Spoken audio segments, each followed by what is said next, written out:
Salutare! Avem astăzi la reparat un MacBook care zace aici, cred că de 2 luni. M-am uitat așa fugitiv pe el de vreo 2 ori și nu am reușit să îmi dau seama exact ce se întâmplă cu el. E un A1990. Problema lui, vedeți că are acum o baterie chinezească. A venit de la alt service unde i s-a înlocuit bateria pentru că cea veche se umflase. Acum el a ajuns la service, din ce am înțeles, nefuncționând cu bateria umflată. Zicea proprietarul că s-a umflat bateria și după aia laptopul nu a mai mers. I-a pus altă baterie, laptopul nu mai pornește deloc. În momentul de față am deconectat bateria și o să vă arăt imediat ce se întâmplă, dar vreau să povestim un pic despre modelul acesta. Deci este un laptop din 2019, cred că este, sau 18, 19, ceva de genul. E cu Intel, este pre-M1, dar este cu un chip T2. Apple a introdus, cred că de prin 2016, chipurile T1 și apoi T2-ul, sau 2015, nu știu foarte exact, dar chestia este când ai un laptop de genul ăsta, practic ai un laptop normal ca toate laptopurile cu procesor Intel și pe lângă el ai și un telefon mobil, pentru că acest chip T2 este construit pe baza procesorului A10, care e în iPhone 7, de exemplu. Pe baza lui au construit chipul T2, este un procesor de telefon, practic, de mobil, are PMI-ul lui aici lângă el, un PMIC, are memorie RAM, poate fi cu 1 GB sau 2 GB de RAM, depinde cât SSD, cât de mult non-storage avem pe laptop. Dacă avem până în 512, atunci T2-ul are doar 1 GB de RAM, dacă avem mai mult, T2-ul are 2 GB de RAM. Bun. Deci când diagnosticăm așa ceva, diagnoza este un pic mai complicată, așa este cu laptopurile astea Apple. Practic diagnosticăm separat un laptop și separat un telefon. Toate NAND-urile, deci practic laptopurile vechi Apple aveau procesoarele Intel și aveau un SMC care se ocupa cu alimentările și ca un fel de EC chip, cum este cunoscut la laptopurile normale. De când a fost introdus asta, el a luat, T2 a luat rolul EC chipului și pe lângă aia este și un controller pentru memoriile, pentru hard disk, practic. El are mai multe chipuri, vedeți aici, de memorie, sunt ca cele din telefoane, nu se știe foarte exact, dar se bănuiește că sunt într-o configurație RAID. De aceea dacă unul se duce, s-au dus toate, s-au dus și datele noastre. Toată partea de EFI este stocată pe memoriile astea NAND, deci nu mai avem BIOS. NAND-urile au o partiție pe care este stocat EFI-ul. De aceea când laptopurile sunt moarte, practic ca și telefoanele, trebuie puse în DFU mod și întâi scris softul pentru acest procesor T2. Se numește Bridge OS, bine, el are mai multe layere, dar cam asta ar fi toată chestia. Firele astea două sunt legate pe două peduri pe placa de bază, tocmai ar putea pune în DFU laptopul. Am pus în DFU fiindcă am vrut să mă asigur că T2-ul este în regulă. Pot să-l pun în DFU, pot să-l rescriu firmware-ul, deci e ok. No. Acum laptopul, dacă îl alimentăm, nu face nimica. Ia să punem pe ecran. Da, și vedeți aici la USB supply, îl leg pe USB.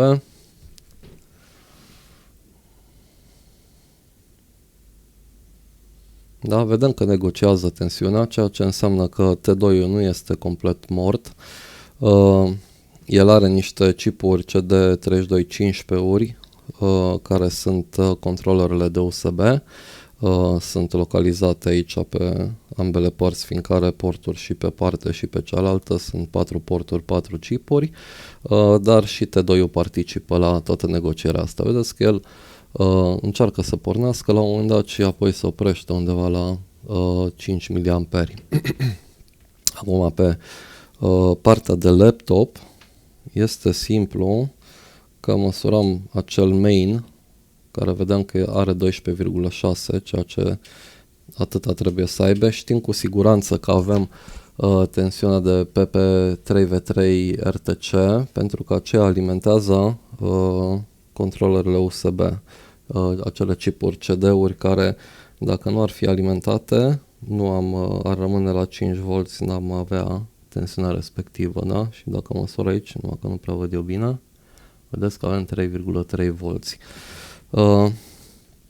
Bun, și de aici mai departe ar trebui să pornească procesorul ăsta T2, să se alimenteze și el mai departe ar trebui să ne pornească Intelul și partea de laptop, ceea ce nu ni se prea întâmplă.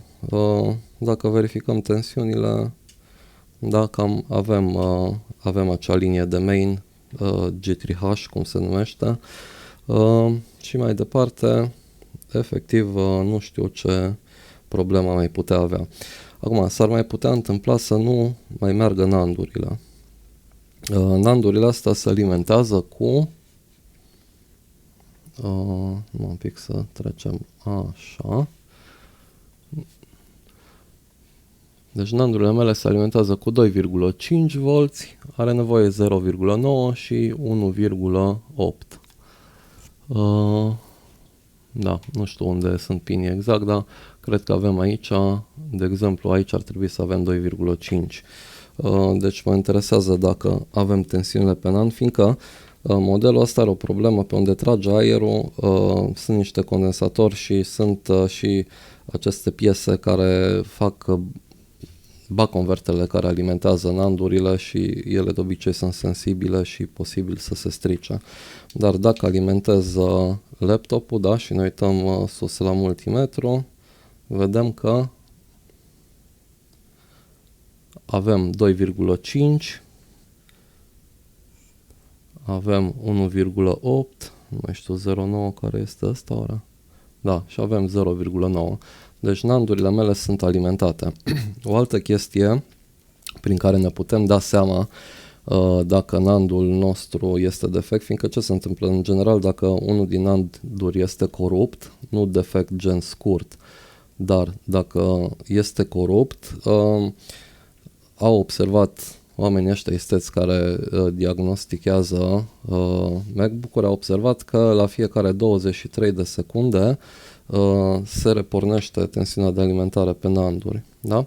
Deci eu îl alimentez acum laptopul, mă poziționez pe linia de 2,5, așteptăm să pornească și încep să număr. Iată, a pornit 1, 2, 3, 4, 5, 6, 8, 9, 10, 11, 12, 13, 14, 15, 16, 17, 18, 19, 20, 21, 22, 23. Da, deja ar fi trebuit mie să mi se oprească tensiunea, să se repornească, dar nu se întâmplă. Deci încă am tensiune, înseamnă că NAND-urile sunt bune. De altfel, când am pus laptopul în DFU cu firele astea, l-am pus în DFU, l-am legat de laptopul meu, i-am făcut un upgrade la T2, a mers până la capăt firmware-ul, restore-ul, aia înseamnă că NAND-urile sunt bune, fiindcă în momentul în care facem restore-ul, el scrie partițiile FI care nu le-ar putea scrie dacă NAND-urile ar avea o problemă. Deci asta e altă metodă să diagnosticăm partea de NAND. Sincer, de aici m-am cam încurcat că n-am mai știut unde să ajung, așa că am luat-o mai băbește.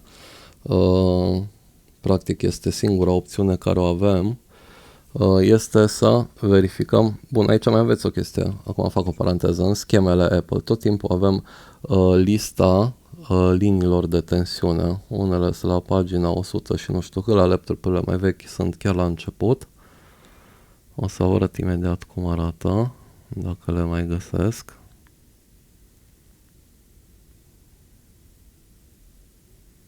Bun, astea sunt, vedeți?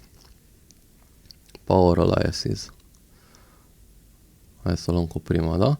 Și aici avem toate liniile de tensiune. Știm că trebuie să avem PP Boost G3H, la măsurat avem 12,6 și după aia numai chestia e că, bineînțeles că Apple-ul în toată istețimea lui nu le pune în ordine aici, deci nu știm exact care e ordinea în care trebuie să pornească, dar ideea este că avem G3H-ul care e always on.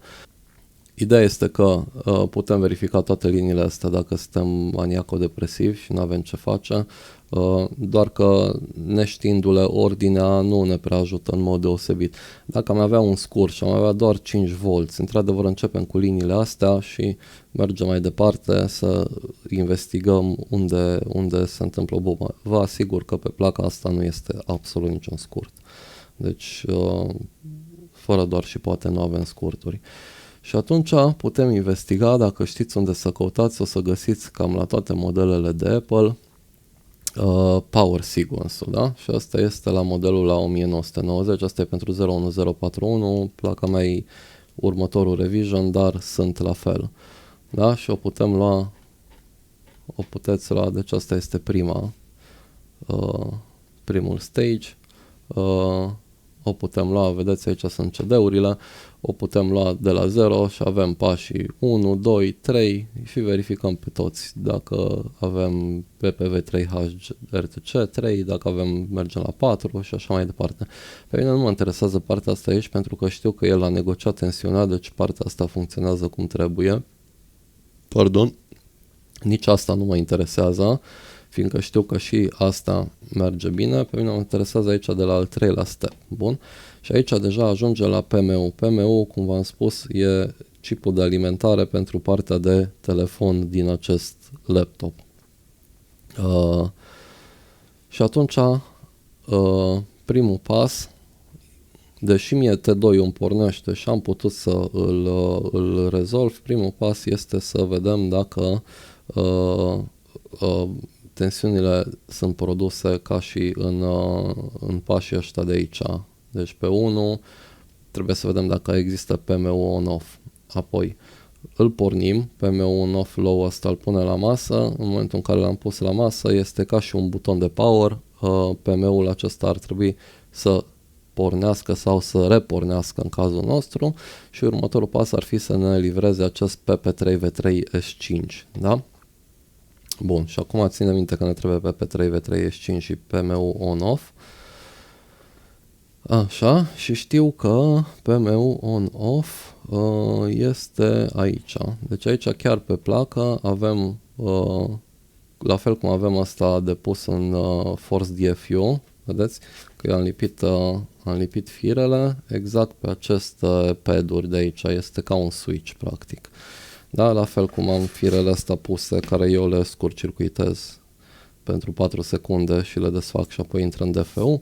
La fel aici avem un PMU on-off low pe acest switch, da? Și atunci, dacă măsurăm ce tensiune avem, numai un pic să îl realimentez. Bun, am realimentat laptopul și aștept aici cu multimetru, vedeți, PMU este pornit, este 3,3 volți. Da, acum, teoretic, următorul pas, dacă ne uităm în al doilea step, este să avem PP3V3S5 și PP3V3S5, da, îl găsim în multe locuri, mie mi-e mai ușor aici, pe condensatorul ăsta mic de aici, unde este, nasol că nu sunt la microscop și nu prea văd bine, da, și dacă pun, vedem că nu avem absolut nicio tensiune pe el. Bun, 0. Și noi ar trebui să avem PP3V3S5. Bun, hai să zicem că poate trebuie repornit PMU și atunci voi scurt-circuita acest PMU on-off low la masă și în momentul ăla PMU-ul nostru ar trebui să repornească, da? Și ne uităm și la USB supply. l-am scurt-circuitat acum, îi dau drumul, nu vedem absolut nicio schimbare, deci nu se întâmplă nimic, ar trebui acolo totuși să vedem o schimbare, să ni se schimbe ceva din consum, fiindcă el va rebuta tot chipul T2, dar nu face absolut nimic. Vedeți, scurt-circuitez la masă, dau drumul, nimica, verific din nou 3V3-ul, acela S5. Da? Și nu am absolut nicio tensiune pe el. 0,002, 2,4 mV. Și aici am oprit. Pentru că eu cred că problema noastră este PM-ul. De fapt, de ce m-am oprit aici? Am zis, hai că poate e ceva în regulă cu acel 3V3S5. Da, uite, punem în diodă și măsurăm ce valoare avem în diodă pe 3V3S5. Da, dacă îl lași nimeri aici. Și avem 0,317. Bun. Hai să ne uităm pe 3V3S5. Da, 327. Deci eu nu am scurt pe acea linie de 3V3S5. Totul e ok. Deci singura bănuială a mea este că acest PMU are o defecțiune, are o problemă, nu pornește corect, ceva în neregulă. Putem să și punem camera termală, să vedeți cum arată. Acum nu știu dacă e ceva normal, dar cred că e normal cum se manifestă în momentul de față. Mai o secundă.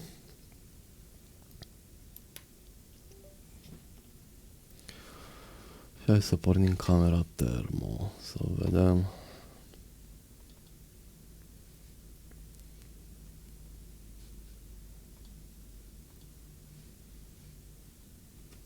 Da. Voi nu vedeți, pardon. Acum vedeți. Trebuie să dăm un pic mai încoace, așa. Și vedem aici cât de cât. Ce lucește acolo jos, aici sub T2, unde îmi pun eu degetul, este un chip de clock care doar reflectă. Și îl leg la USB 1, 2, 3 și în momentul ăsta e conectat, am văzut un blink mic, vedeți că se încălzește T2-ul. Da, și acum începe să se încălzească diverse părți din PMU și pornește T2-ul la maxim. Și cam atâta s-a întâmplat. În momentul ăsta s-a oprit și toate s-au liniștit, îmi rămâne curentul jos la 2-3 mA și asta este tot behaviorul meu. Am mai observat o chestie acolo, care chiar numai acum am observat-o. O rezistență este sau ce mi se încălzește mie sus? Aici. Opa, vedeți? Mi se încălzește o linie. Ce interesant. Să nu zici că e un condensator acolo, că și mor. Vreau doar așa cât de cât să-mi pun în dreptul ei acolo. Bun, hai să-i desfacem. Dar cred că este o rezistență. Hai să ne uităm un pic sub microscop. Să vedem, ar fi o treabă să avem acolo o piesă mică de rahat. Bun, hai să mutăm imaginea pe microscop. Bineînțeles că este oprit.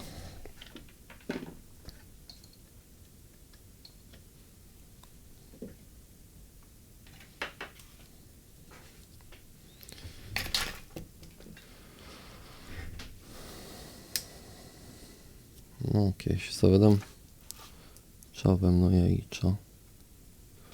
Ce ni se încinge nouă. Deci evident toate sunt rezistențe. Da, și oare nouă ni se încinge. Acum am o problemă că nu mai pot să aduc camera. Trebuie să scot camera de sus.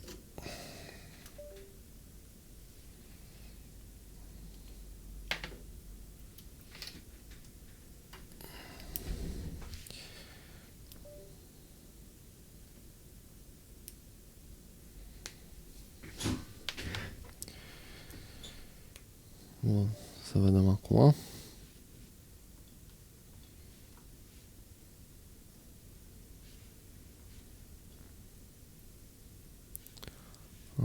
Așa.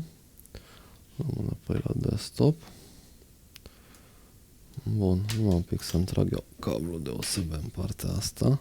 Și hai să vedem ce ni se încălzește nou aici. Așa de bine.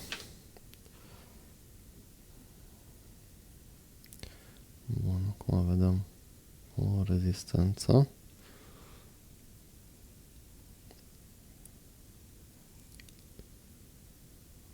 Așa aș fi deasupra ei. Deci rezistența, prima rezistență de lângă diodă. Ok, hai să vedem ce este aceea.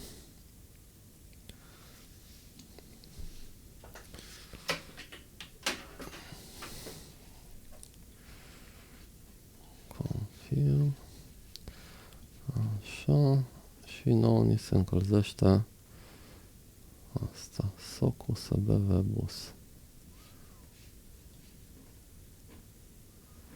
SOC USB Webus. De ce ni se încălzește așa?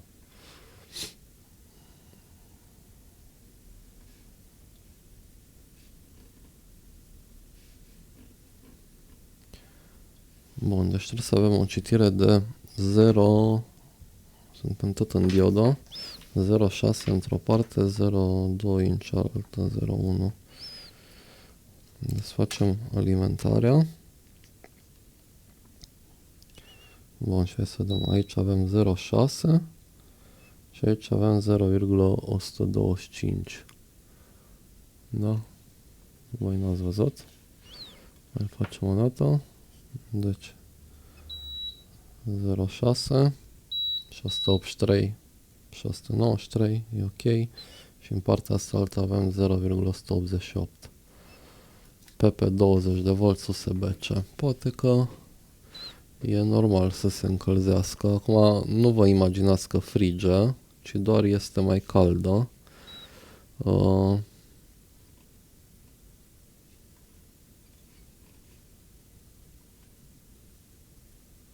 Nu, cam asta este.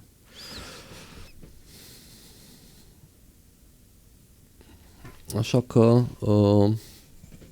nu cred că este o problemă de acolo. Efectiv, nu văd ce ar putea fi. Aici citirile sunt bune. Să vedem noi, una merge la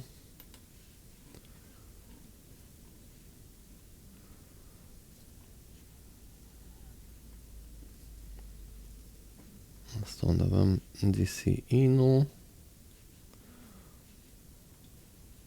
20 de volți.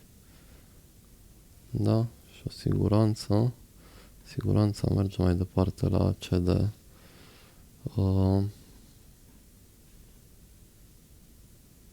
Da. Nu știu de ce ar merge, e foarte interesant de ce ajunge asta. Probabil ca să știe T2-ul că există o alimentare. Da, asta e o diodă de sens. Și merge la JTAG sau cu USB Webus la T2.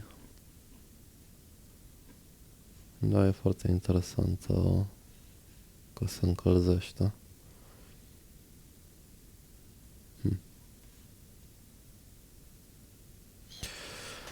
Bun, încerc să fac rost de un chip, de un nou PMIC și să-l schimb, mă rog, unul nou, unul de pe altă placă.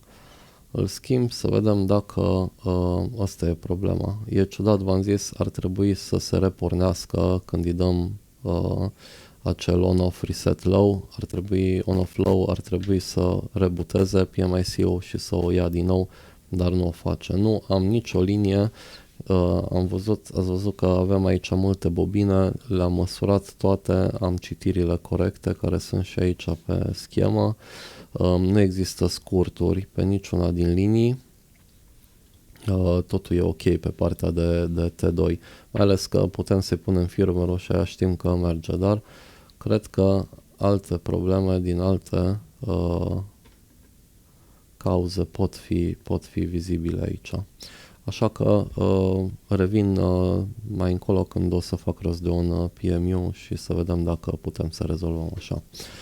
Nu știu, cred că o să fac 2 părți din asta, fiindcă am înregistrat deja ceva, pun prima parte și apoi revin cu partea a doua cu o rezolvare. Salut!